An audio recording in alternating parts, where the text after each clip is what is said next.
Anna Maria Darmanin. I am the Secretary General of the European Tugowners Association.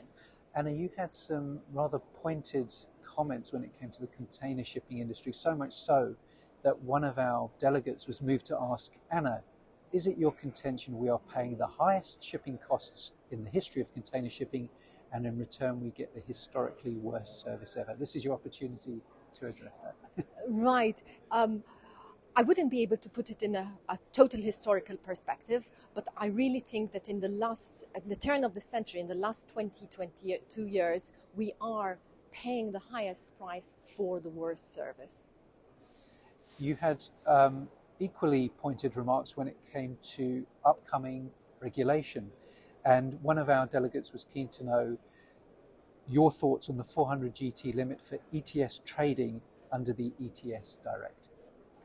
Yeah, it would be very problematic if we get to the situation where 400 GT is actually the minimum level of gross tonnage that will be covered by the ETS. And I would say it's problematic because specifically for the tug sector, there is not a clear fuel for the future or a clear technology for the future. So other vessels which are under 5,000 gross ton, such as ferries, such as some dredgers, such as fishing vessels, it's clear that there is a kind of different fuels which can be used. We see a number of ferries using, which are battery operated, which are fine to use that technology. But when it comes to the tug sector, there isn't a technology which can guarantee the safety levels, sadly, that fuel guarantees now. I'll give you an example which happened just a week ago in Ravenna, where a cruise liner in a storm just had its mooring lines break. It took the tugs to save this vessel from crashing onto the rocks and from saving 800 plus lives. And now, had those tugs been battery operated, for example, would they have been able to keep the whole span of time that they were keeping that cruise liner from crashing onto land?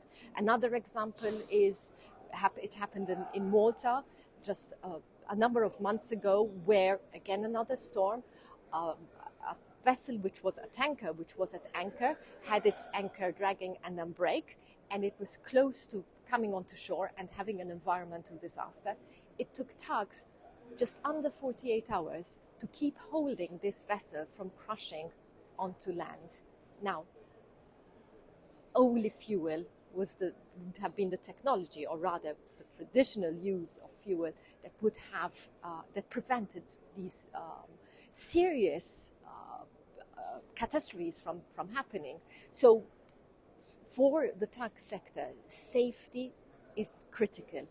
Environment sustainability is important as well, but safety is the primary mission, and there's nothing out there which guarantees that for those moments when really a lot of power is needed for a lot of time, that technology, an alternative technology, exists.